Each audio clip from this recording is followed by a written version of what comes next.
You found your way to where the eyes don't go. I'm Null. I speak for the dark. And you? You're one of us now, night folk. In a world of unsolved mysteries, few stories unsettle us more than people who truly vanish without a trace. Here, we explore 5 truly scary real missing persons cases, each one a standalone enigma from different times and places. Sit back, dim the lights, and prepare for 10 haunting stories of those who stepped into the unknown and never returned. 1. The Vanishing Lighthouse Keepers of Flannan Isle. In December 1900, a relief ship arrived at the remote Flannan Isles lighthouse off the coast of Scotland, only to find no one there to greet them. The 3 keepers, James Duckett, Thomas Marshall, and Donald MacArthur, had vanished from the tiny, windswept island. Inside the lighthouse, beds were unmade, and a meal had been prepared, as if the men left in a hurry. A massive wave had battered the island days prior, tearing up iron railings and rock at a western landing spot. The official investigation concluded the men likely were swept out to sea while trying to secure equipment during a storm. Yet no bodies were ever found. Their disappearance sparked wild speculation. Some imagined a giant sea serpent or a ghostly ship, the phantom of the 7 hunters, spiriting them away. Others whispered that perhaps the keepers staged their own escape or fell victim to something supernatural in that lonely place.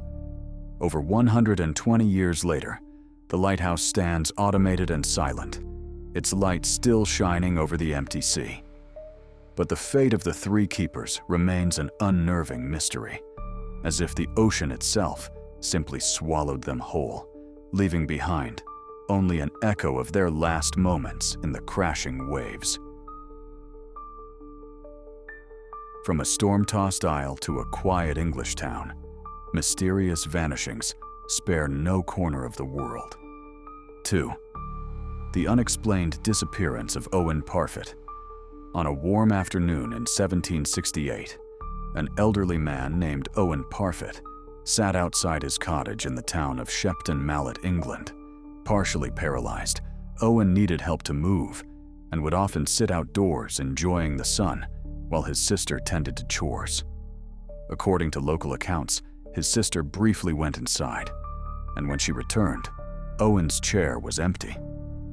The 69-year-old man had vanished within minutes, unable to walk on his own and with no sign of struggle. Neighbors and authorities searched the surrounding lanes and fields, but no trace of Owen was ever found. Over the years, his disappearance became the stuff of legend. How could a disabled man simply evaporate in broad daylight? Some villagers suspected kidnappers, perhaps old enemies from Owen's rumored wild youth of piracy and adventure, had spirited him away for revenge. Others believed Owen may have pulled off an elaborate ruse to escape his life, though given his condition, that seemed unlikely. The most sinister lore came from Owen's God-fearing sister. She claimed the devil himself took Owen that day, a tale reinforced when a sudden storm hit the town shortly after he vanished. Fact or folklore, one thing is certain: Owen Parfitt was never seen again. Over 250 years later, his fate remains an eerie enigma, a ghost story passed down about the old man who disappeared from his own doorstep, leaving nothing behind but an empty chair and endless questions.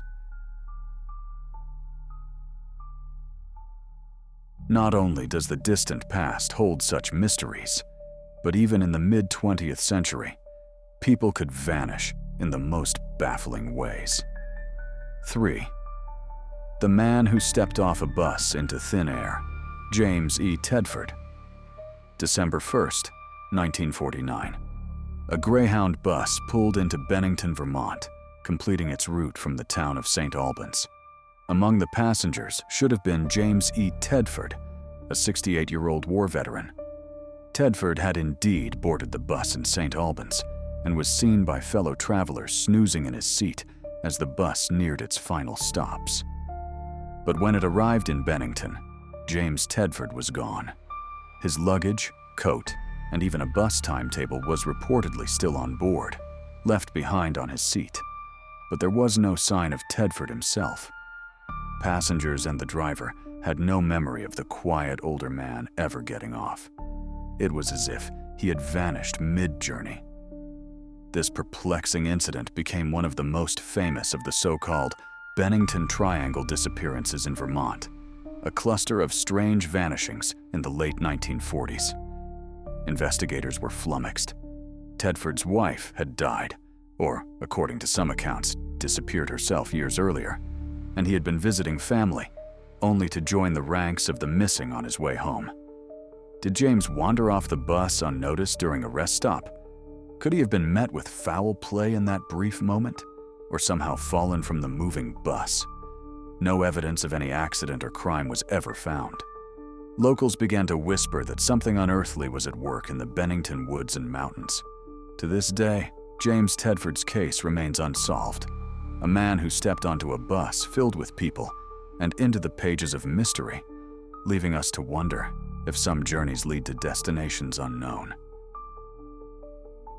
That same era saw disappearances not just on lonely roads, but even in the supposed safety of one's home, in plain view of loved ones.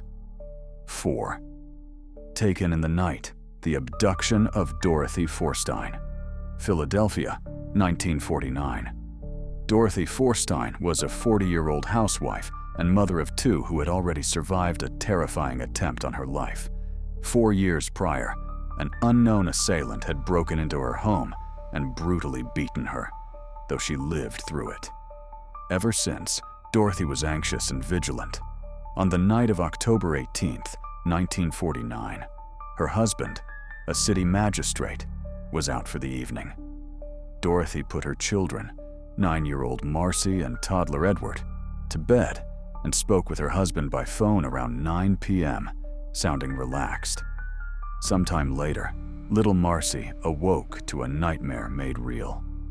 The child later told police she heard someone enter the house, then saw a strange man carrying her unconscious mother down the stairs. Marcy asked what he was doing, and the unknown intruder hushed her gently. "Go back to sleep, little one. Your mother is all right." He then vanished into the night with Dorothy slung over his shoulder, even kindly locking the door on his way out.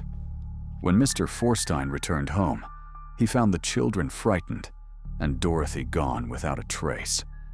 The house was undisturbed, no forced entry, no sign of struggle aside from the terrified testimony of Marcy, which police initially found hard to believe. But the girl never wavered in her account, and experts found no indication she was lying. A massive search was launched. Hospitals, hotels, and city streets were scoured.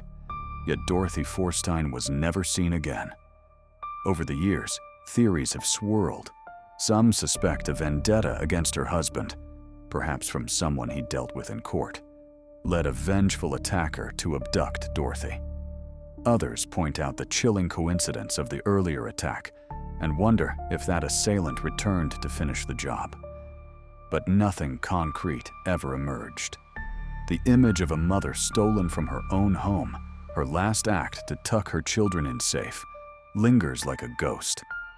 Dorothy's disappearance remains one of Philadelphia's most haunting cold cases, a real-life nightmare of a stranger in the dark, and a question that still torments. Who took Dorothy Forstein, and why? Disappearances like Dorothy's were personal and cruel, but some mysteries unfold on a larger scale, gripping entire communities, such as the case that left a nation asking how 3 children could vanish on a sunny day. 5. The Lost Beaumont Children. January 26, 1966, Australia Day in Adelaide. The Beaumont siblings, Jane, 9, Arna, 7, and Grant, 4, set off for a fun morning at Glenelg Beach, a popular suburban seaside spot. Their parents, Jim and Nancy Beaumont, felt it was safe in those more innocent times.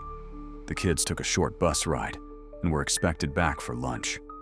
They never came home. Despite the beach being crowded with holiday revelers, no one noticed the 3 children disappear.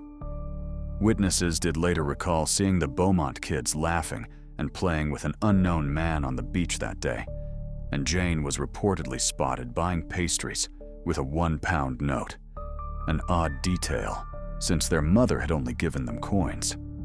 When the alarm was raised, a massive search ensued, the largest manhunt in Australian history at the time. Yet not a single trace of Jane, Arna, or Grant was found. Their towels and belongings were still on the beach, eerily untouched. It was as if the trio had walked off the sands and straight into oblivion. The disappearance of the Beaumont children shocked the nation and shattered the sense of safety. It was unheard of for 3 kids to vanish in broad daylight. Over the decades, myriad theories have emerged. Police chased thousands of leads, from possible abduction by a lone predator to more elaborate scenarios. Psychics offered visions. An endless stream of tips pointed to buried remains that never materialized. One prominent suspect, a local factory owner, was suspected of abducting and killing the children, and even long after his death, searches have been conducted at sites he was linked to. Yet, each dig and investigation ended with nothing. The case remains unsolved, and the Beaumont children's fate has become a piece of Australian folklore, a tragic, cautionary tale. For many, the most chilling aspect is the utter silence of clues. 3 young lives snuffed out or stolen, leaving behind only grieving parents and a mystery that endures nearly 60 years later. The name Beaumont still sends a shiver through Adelaide, a permanent reminder of innocence lost on a carefree summer day. 5 stories deep, and I still hear footsteps behind me. But don't worry, night folk. We're only halfway down the hallway. What waits in the dark past this point? That's for part 2. So, don't wander too far. Where the eyes don't go, you'll find me waiting.